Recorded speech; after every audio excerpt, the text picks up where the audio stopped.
Welcome to the Finding the Magic podcast, where books come alive.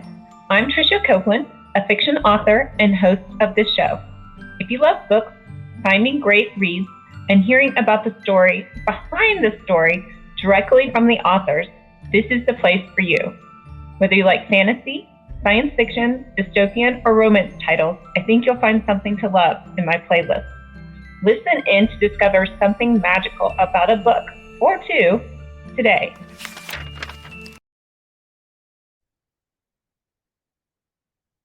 Welcome, William. Hello, how are you doing? Good. How are you? I'm very good. Ready to talk about some books? Awesome. You have a big day today. Congratulations. Yeah, thank you. Yeah, just have my new book just came out today, in fact. So, yeah, this is it's actually a re-release, but there's quite a bit of new content in it. So I figure it's easy enough to say it's basically a new release. It's got about a third more in the story than it used to.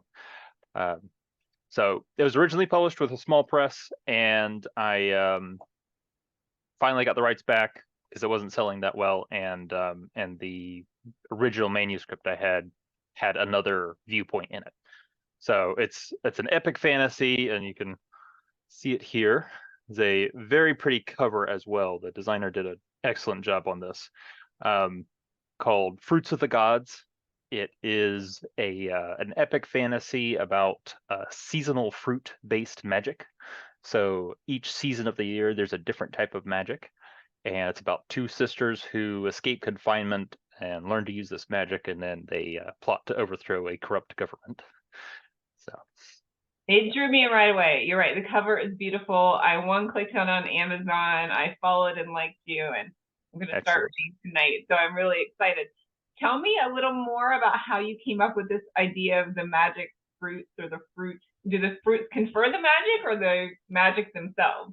So the fruit trees are blessed by four gods, one god of each season, and then when somebody eats the fruit, while they hold the fruit juice in their mouth, they can use magic, and it'll gradually use it up. So if you just swallow it, you don't have any magic. You have to actually hold it in your mouth, which I thought was an interesting system.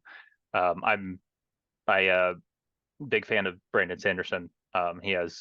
He's talked about his magic systems and how he defines it, and this was sort of that was one of the jumping off points because I like how he defines that. So I said, can I make a magic system like that has these flaws and limitations that makes it fun to explore? So that's why I came up with that. So it's something it's immediate effect, it's limited.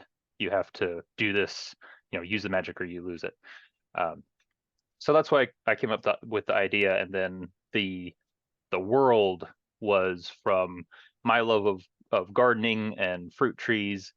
My parents had a huge garden growing up, and I would go out and help them out with that. And I get that garden every year now too. And we also have a big front yard with fruit trees and have grapes and stuff growing in the front yard. So I've always liked that, and this is sort of taking that aspect, and one of the sisters is very adept at pruning these magical trees. So she's well regarded. She's basically a servant, but well regarded. So she can make them bear more, and is well looked upon because of that. Oh, so that would be a good skill to have in that world. Yeah. Can they do any magic when they're holding the juice of the fruit? They can do anything they want, or is that limited too? That is limited too, and that's the other half of the magic is there are hair colors in the book. There's like natural variation of hair colors, but then there is again sort of God's blessed hair colors that are black, brown, silver, and red. And then there's another one that I won't go into, but each of those hair colors with one type of fruit gives one type of magic power. So like if you have now I'm trying to remember it off the top of my head. Actually, hey, I have a handy chart at the end of this because I'm also an analyst and I like putting things in charts. So if you have brown hair and you eat an apple, you can manipulate the earth, for Oh, instance. interesting. And there's other stuff like you can become telekinetic or telepathic for a limited time, or move faster or stuff like that.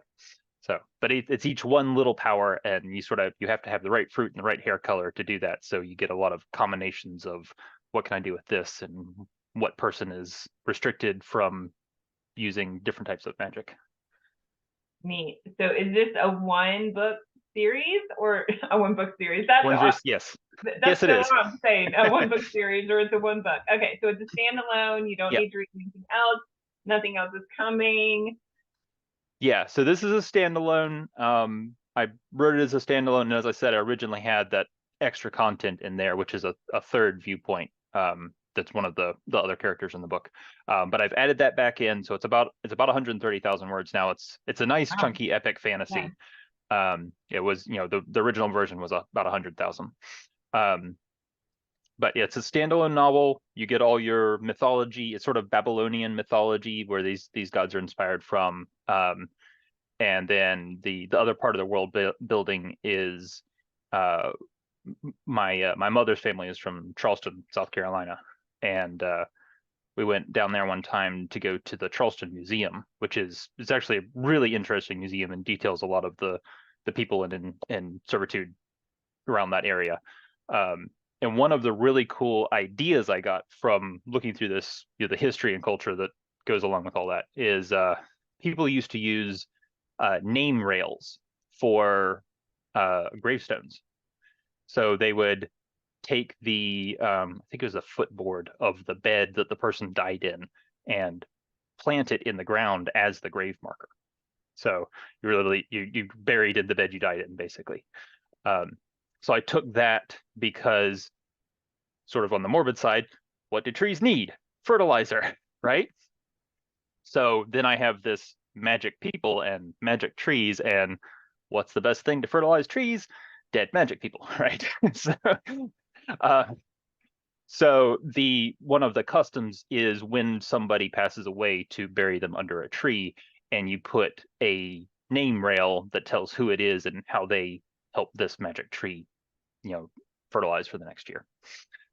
Well, I feel like there's a lot of basis for that in other places, right? Because I think another series, like when a witch dies tragically, like the earth is marked with her power, so you can Right. like tap into that power, or another witch can tap into that power at a later time. Yeah, exactly.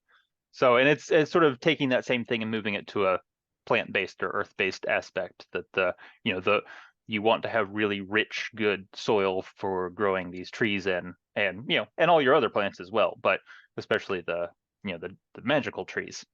Yeah. So tell me a little bit more about the characters. You said they escaped confinement. Yes. Can you tell us, or is it a spoiler why they're confined in the first place? No, you pretty much learn that in the first chapter. So the other hair color is blonde. And people with blonde hair don't have any magic. So if they eat one of these fruits, nothing happens. So the people with power, of course, have put these people with blonde hair into servitude because they're not very nice. So the two main characters are both blonde, and actually all of the basically slaves have their hair bleached blonde. So even if they had some hint of magic in their hair, they don't know. You can't tell because all of them have bleached blonde hair. So so they're both in servitude. And one of them, so they're two sisters. Their mother died when they were young, just after the second one was born, who is about 5 years younger than the older one. So the older one is that's the one who's better at pruning, and she seems to be more impulsive at the start and just sort of does what she wants. She seems to have preferential treatment because of this skill in pruning fruit trees. Whereas the younger one is very studious, very hard at work, disciplined, keeps a rigorous tasks of what they have to do that day for their quota. So there's a little play in there between, one sister is a little bit more ready to escape and ready to get out of this, and the other sister is sort of like, need to stick to what we're doing, not get punished, you know. So I guess the inciting incident here, which you find out again like the second chapter, is that they find a box buried under a tree, that they're digging a grave for a noble who has died, and they find a box which has a seed in it, and the way to grow these magical trees is not known by the people in servitude. So now they have a seed, and they actually find out that it is a magical seed, but it's a seed that's not of one of these 4 magical trees. So it's something new. So that starts their journey to go on and find out what this does, and where this box with the magical seed takes them. But it sounds like we do learn that they become witches, right? So did their mother dye their hair on purpose so they wouldn't be discovered? Would there be some benefit to not having magic powers, or not knowing that someone had magical powers? Yeah. So as I said, all the people in servitude have dyed hair, and the people who control them basically dye their hair. So the girls, neither sister knows what their hair color actually is. Of course, bleaching somebody's hair is a continuous process. Their hair keeps growing. So once they get out of servitude, once they escape and start making their way out, as their hair starts growing, certain facts are uncovered. So they learn that, yes, they do have magic after all. And as you get farther into the book, and this is actually one of the neat things about the new viewpoint in there, you learn a little bit more about how the world works, and how these people who say they're in control might not actually be as in control as you think they are. Yeah, I was gonna say, if you just let your hair get not bleached, right? Right, exactly. Or you just start trying magic. I mean, does the bleaching it stop their magic from working? No. So you could just start trying different kinds of magic and see which one works, right? Right. If you could get your hands on the fruit. That's the key thing. And if you're not, killed for trying to eat fruit when you're, so that's that's a big deterrent there. Yeah. Right. So it's part of it is really showing about how a society like this can't stand. This is it's forced servitude. It's these people basically making people think they're less because they control them. So I had fun tearing that apart in the book, and it's like the stars on the Sneetches, right? From Dr. Seuss. Yeah, exactly. Yeah.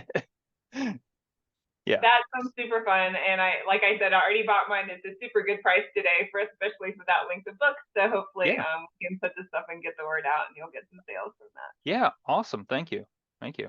And I actually sell at a lot of local markets and pop-up places and things like that too. So I'm in North Carolina. So if you're around North Carolina, come to Charlotte or come to Raleigh, you might see me at a local event or something. I sell a lot of books there. Yeah. So I hear through the grapevine that you also write sci-fi. Yes, I do. And actually, I have sort of the exact opposite of that book, which is another series that I'm working on. So I actually run a small press now. I branched out a couple of years ago, and I publish my own science fiction and fantasy, and I also publish other people's, which started with my writing group. And so we now have about 35 books out, and more coming out this year. So I run a big Kickstarter in June of every year, which is the next 12 books that are coming out. I put about one out a month. So over the last year, I have been releasing my new hard sci-fi series. And this is called, be rather pretentiously, but it's called The Biomass Conflux.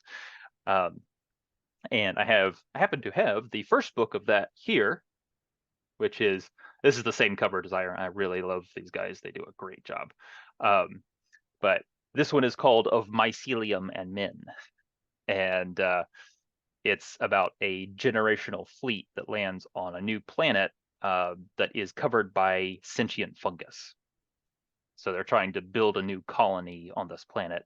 Except in the first book, they don't know that the fungus is sentient. So there's there's a lot. Mycelium, because I have a bio background, so Yes. that piques my interest right there.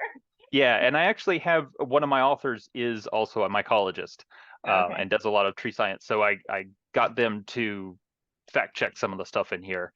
And I actually had another beta reader who is a works with genetic material of some sort. I don't remember exactly what, but there's actually a big thing in here because I wanted the mycelium, the sentient fungus on this planet, to have a bunch of different stuff that it did. You know, some things that look sort of like plants and some things that look sort of like animals. So we did a bunch of research there with how can this happen?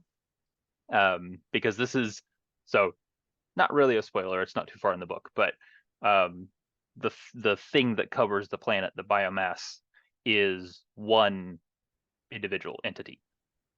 So it's one thing that covers the whole planet, but it's expressed as plant, animal, and fungus. So we were trying to come up with, and I wanted to do that because it's cool. So I was talking to the mycologist and this genetic researcher about how do we do that? And they're like, yeah, you can't do that because, you know, there's plant cell walls and the animals and fungus, and they're all different. So the fix we came up with was the communication between those three types of things is actually a virus. So it can penetrate the plant walls. It can communicate between the different types of cells. I see you nodding now. So the geneticist was like, yeah, I think that can work. So yeah, so we came up with that. That's sort of the method behind how this entity can evolve and change and take over an entire planet. Neat. So Yeah. are these books all the same? Like, does it continue the story, or are they inhabiting different planets in each book? Or Yeah, it's tell me about just that. one planet. Yeah, just one planet. So it's a generational fleet. They're sort of all in. They've been traveling far longer than they should because their first few designated targets turned out to not work. So they're sort of off their list now, and they find this planet that finally matches something they can live on, you know, breathable air, stuff like that. They're like, yeah, there's this stuff all over the planet, but okay, we'll, you know, cut through it and make a colony. So they actually turn their ships into the structure of the colony. So they're there. And like I said, the first book, they don't know it's sentient. And there is actually a viewpoint, which I really love, from the biomass. So Oh, so you get sort of what and it doesn't really have a sense of self because how do you have that? if you're Uh, the only one there, then you right. wouldn't do anything else, right? Yeah. So it's it sort of categorizes these things that have landed on its planet and what they do and how they move. So you see it's sort of understanding as it goes along that these are people and their different communities and things, and then the people are trying to build a colony and getting attacked by all this random stuff that keeps evolving and changing. And I will warn, there's a little bit of body horror in it, not too much, but as you know, if you have a thing that can communicate by viruses that can change animals and plants and fungus, and you have new animals and plants come, things happen. I um, have to say this would be a hard sci-fi that I could get into. Like some of the hard sci-fis that are more like mechanically or engineering mhm, technical in that way, I like skim the paragraphs because I'm like, yeah, don't care, get to the storyline, right? yeah, Whereas my husband, who's an engineer, he's like, oh, I love this part. And yeah, if we read this book, he would be like skimming the bio part. So I'd be like, right, oh, cool. So yeah. My background's in engineering too, so that's yeah.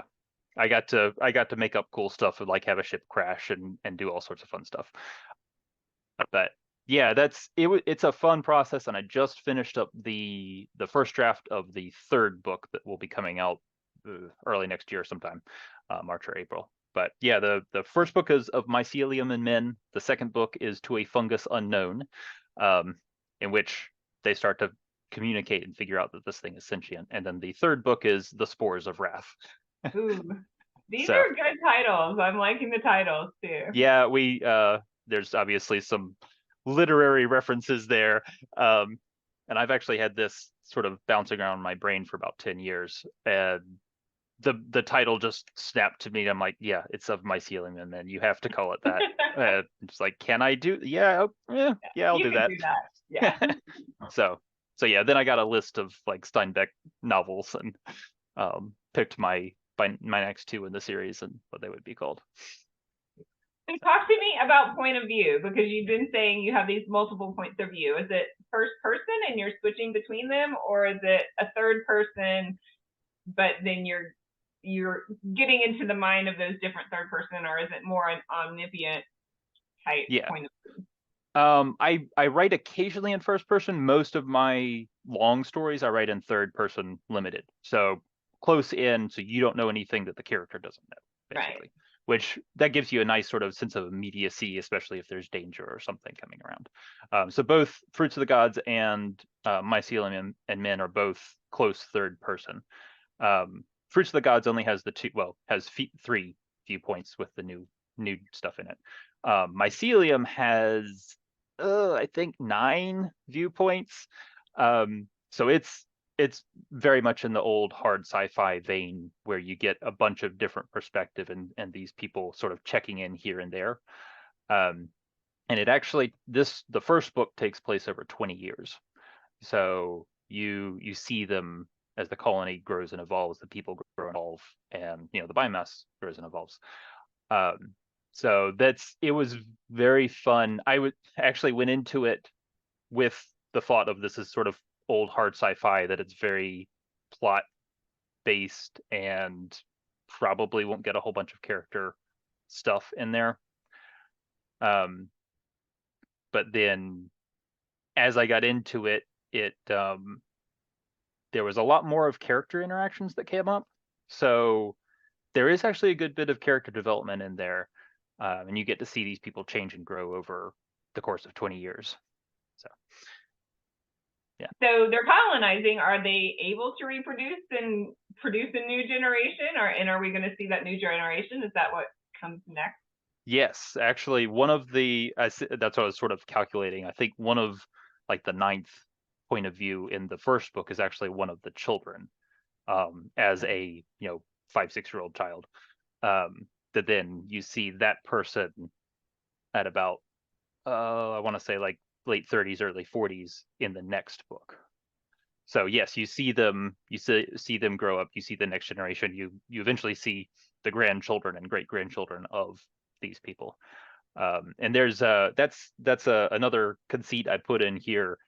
They use decanting tubes for childbirth. So because these people have been on a generational ship and far longer than they should have, they have to very carefully restrict their population while they're traveling through space. So they actually basically sterilize the people with reversible sterilization procedures, but they use artificial wombs to create new life. So the other thing that does is sort of puts this a little bit post-gender, which I like playing around with. So you have male, female, and non-binary characters.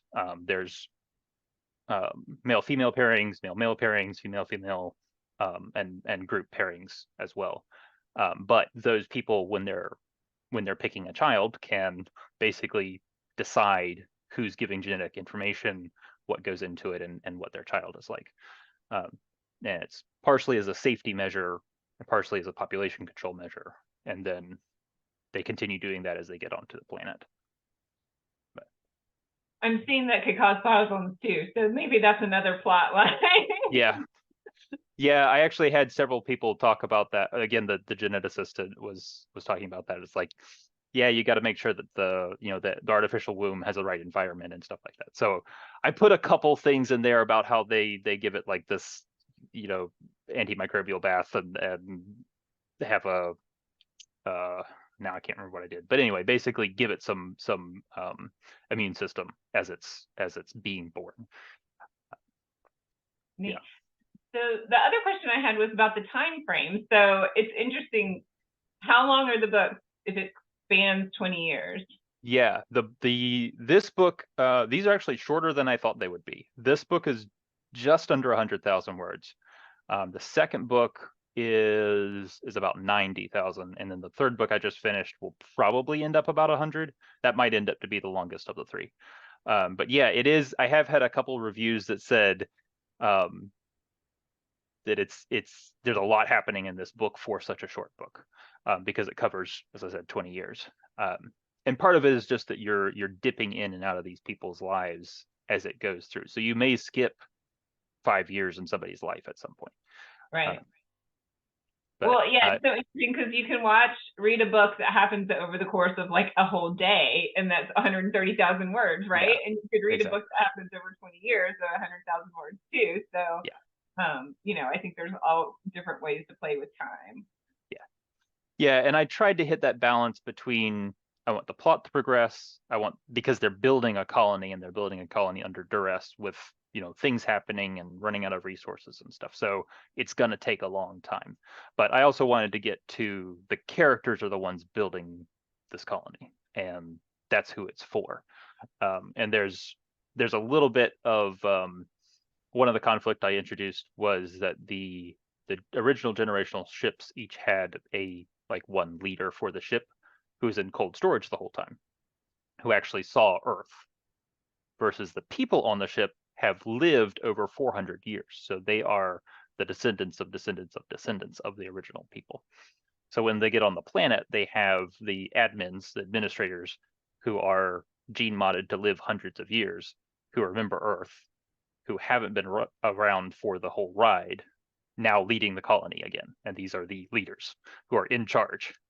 And then you have all the generational people who have lived on these ships their whole life and are now planted on a planet and they haven't lived in gravity before. And then there is the vagal soldiers who have a implant and have gene mods like the admins, so they are able to. They're sort of the security force. They still live a long time, but they also have an implant that helps with their reflexes and conflict resolution and things like that. So they're on the front lines with this biomass that's trying to take over the city. So yeah, there's some conflict between sort of classes of people and how people adapt to the planet. Right, because somebody who's been in deep freeze for 400 years doesn't know what all these people have been through and what their lives are like. How can they lead them? Exactly. Yeah, that's a big disconnect there. Yeah, and that very much comes from my corporate background. I worked for Caterpillar for 17 years as an engineer, and it's just, the people way high up who are looking at the company from 100,000 feet, this is what we're going to do with the company, versus, people who are actually making and changing and designing things. So that's very much where that came from, and I had a lot of fun. One of my characters is the lead admin, so and I tried to make it so you see her point of view. She's trying to get this colony done. She's got to make sure all these people survive. She's making decisions, and then how she's viewed from the colonists who are like, this crazy lady in charge. She's never been around. What's she doing? So had fun with that. Yeah, these sound super neat. Tell me how you got into writing, and do you do it full time now? Is this your full time gig, or you still kind of Yeah, more or less. I do. I'm actually working as a data analysis mentor, which sounds really exciting. But I like analysis in general. As I said, I was an engineer, and that factors into my writing a lot of sort of a very I'm very organized. I write long outlines. I write to the outline, things like that. And I'll put science and physics in my book. But yeah, so I've been writing since I was a teenager. In college, I actually double majored in a engineering for a physical or for a scientific engineering degree, and then as an arts degree, I focused on the ethics of toy design, which is I got to sort of put together my major with a double major that I was doing. So I've always looked at the science and the art at the same time and how they come together. And that factors into my writing a lot. Like I said, I've been writing since I was a teenager. Started self-publishing in 2017, and put out at least a couple books a year.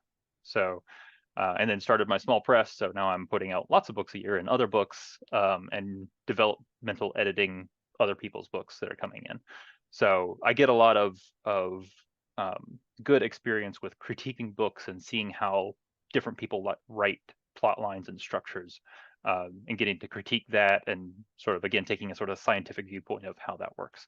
So all that factors into how I write. and gives me lots of different stuff to write about. Yeah, I mean, as an author, it's always great to read other people's work and think about how they're doing their books, because it just helps make you a better author and a better writer. It helps you develop your craft and grow that way. Yeah, so definitely. interesting that you write very detailed outlines. Do you get bored when you're writing following those outlines? No, actually, I write a whole lot faster. Because now that have more time to write books, I've been experimenting with that. And the two later books in the Biomass series, I basically I go through about 3 different outlines. I write, here's the major points of the book, a page of here's the stuff that's going to happen. And then I take each of those points and write them out to like a paragraph or 2 paragraphs. And then eventually get down to like, here's each chapter. In this case, here's the different viewpoints. Here's what's going to happen at each viewpoint. So I'll have like page and a half of what's going to happen for each chapter. And then when I start up a new viewpoint, I'll have that outline below it, and I can just go to town because I know what's going to happen. So all I have to do is put the words in there that connects what's going together. And of course it changes. Like the original outline is not what I end up with, but right. Okay, so there is a little bit of working in there that the characters decide to go do something else. Oh yeah, right? definitely. Okay. Yeah, and what I like to do personally is I like to write the plot out. So I don't write characters. So I actually write the plot, and then the characters evolve as I write, which is a really fun part, because then I can see them, their psychology start to develop as I write the character. And that's where they'll go off. Nope, they're not going to do that. They go off this way and do that thing. So that's why it helps me to have that really detailed outline, because I know what beats I want to hit in the story, but I let this character sort of do it their own way and get to whatever my final end goal is by their own path. Okay, so yeah, that's more how I write too. Like I get bored if you told me everything that was going to be in every chapter and just me to write it, I'd be like, no, I don't want to do that. Like, that would be so boring to me, because the creative part of writing is what I like about it. I like creating new stories and the new obstacles, and what is this person thinking and how are they going to react to what's thrown at them and why, and all of those things. So it looks like you get in that creativity and the character development part. And and like I have like 4 or 5 major plot points, and then I'm like, okay, whatever happens between these, we'll figure it out. Yeah, it helps me a lot if I have like the scene setting or where they are or a major plot point that's happening, and then I can write their reactions to what's happening. And that's where, I can put out, 1,000, 2,000 words fairly easily with especially if I have a couple of people in the scene, bouncing back and forth. How do they look at this? How do they interact with each other? And that's where all the fun part is, like you said, creating the situations with the people. Right. But it does sound like you started like the entire premise of a book with more the story, like, or the world. Like you imagine this world and what are these characters going to do in this world? Is that accurate?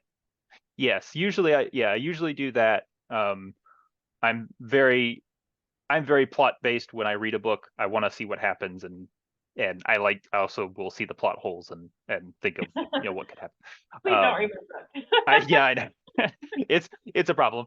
But yeah, I look for plot holes. I look for how things go and how the structure and the setting as well. I really like world building, and the problem with world building is you can go on forever.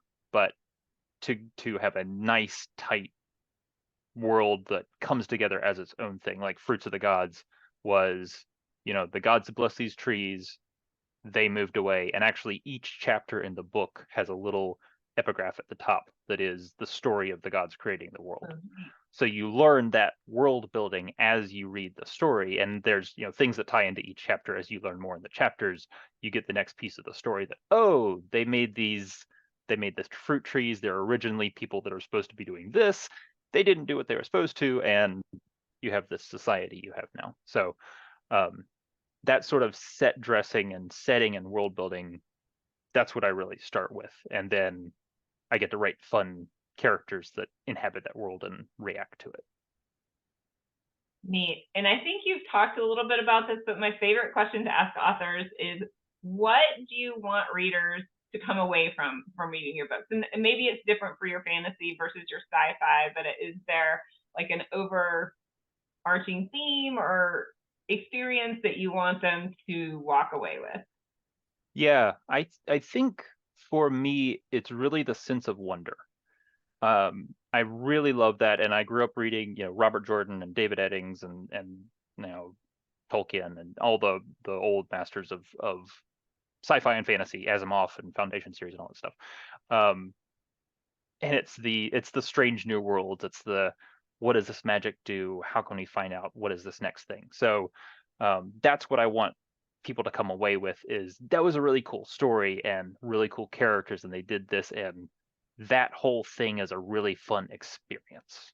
That's what I want them to come away with. Neat. Well, it sounds like we can dive in, and we will get that in a few days. Over 100,000 words. So yes. So yeah, Fruits of the Gods is out, and then of Mycelium and Men is out. The second one's out. The third one will be coming out probably next April or May, something like that, whenever I get it done. Okay, yeah, because you said you published a book a month, but all those aren't your books. Some of them are other authors' books. So yes. I was like, wow, this guy has like a machine. No. I actually, this year I'm doing more, because I had 3 come out this year, which is more than usual for me. But yeah, usually it's mostly other people. Yeah. Tell everyone where we can find you and your book. Definitely. Yeah. If you go to spacewizardsciencefantasy.com, that's my publishing company, Space Wizard Science Fantasy. That has all my books listed, all my books, all my authors' books. You can see everything there. We actually have an online store we just opened up. So if you want to help support small businesses, you can buy directly from me, and I will ship them out. I sign my own books, of course, but I also have address labels with signatures from all my authors. So I like to be able to sell the books with the signature from the author. So whatever you get from me, you can have it signed, basically. You can find me on social media everywhere, Facebook. Look either for Space Wizard Science Fantasy or William C. Tracy, and one of those will lead you to me everywhere. Awesome. And can we get digital copies on your site too, or is it just the paperback? Right now, just paperbacks. Amazon still has all the ebooks. Okay. I keep saying that may change at some point. Depends on what Amazon does when, in terms of that. But yeah, I eventually hope to have ebooks available as well, but we'll see. Fine. Well, again, William C. Tracy, Fruits of the Gods. I got that right? Fruits of the Gods. New release. And Mycelium and Men is your first sci-fi book, and the third one comes out next April. So we'll be looking for that. Yeah. Thank you for being here. Yeah, thank you for having me. It's been great to talk with you. You as well. Take care. All right. Bye-bye. Bye. I hope you enjoyed this episode of the Finding the Magic podcast. I'm your host, author and podcaster Tricia Copeland, and I love getting behind the scenes. If you like the podcast, make sure to subscribe and stop in each week to discover new authors and books. Thanks for listening, and until next time, keep finding the magic.